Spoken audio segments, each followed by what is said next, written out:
నమస్తే, welcome to yo-yo TV. ఆంధ్రలో అధికారం ఆ పార్టీదే. సంచలనం రేపుతున్న మరో సర్వే. ఎన్నికలకు ముందు మా ప్రభుత్వం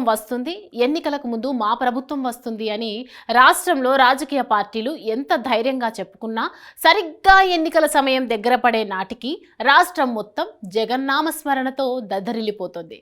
గత ఎన్నికలలో అదే జరిగింది, ఈ ఎన్నికల్లో కూడా అదే జరగబోతోంది. ఒక్కడిని ఎదుర్కోవడం కోసం తెలుగుదేశం, జనసేన పార్టీలు ఏకం అవ్వడమే కాకుండా ఢిల్లీ నుండి బీజేపీని కూడా వెంట పెట్టుకొని వచ్చింది. గెలుపు మాదే అంటూ విర్రవీగారు కూటమి నేతలు. కానీ ఇప్పుడు జగన్ మేనియాని చూసి కూటమి నేతల గుండెల్లో రైళ్లు పరిగెత్తడం మొదలు పెడుతున్నాయి. ఎవరికి వారు ఒంటరిగా వెళ్తుంటే జనాల్లో స్పందన రావడం లేదు అని గమనించిన చంద్రబాబు, పవన్ కళ్యాణ్ ఇప్పుడు ఇద్దరు కలిసి ఉమ్మడి సభలను ఏర్పాటు చేసుకోవాల్సిన పరిస్థితి ఏర్పడింది. అంతేకాకుండా సర్వేలు కూడా అన్ని వైసీపీకి అనుకూలంగా వస్తున్నాయి. మొన్న విడుదలైన నాగన్న సర్వే ఎంత సంచలనం రేపిందో మన కల్లారా చూశాము.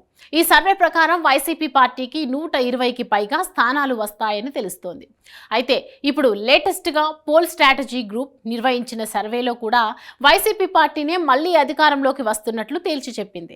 వైసీపీ పార్టీకి 120 నుండి 130 స్థానాలు వస్తాయని, తెలుగుదేశం, జనసేన కూటమికి 45 నుండి 55 స్థానాలు వస్తాయని, అలాగే లోక్సభ స్థానాలు వైసీపీ పార్టీకి 19 నుండి 21 వస్తాయని, తెలుగుదేశం, జనసేన కూటమికి 4 నుండి 6 స్థానాలు వస్తాయని ఈ సంస్థ సర్వేలో తేలిందట.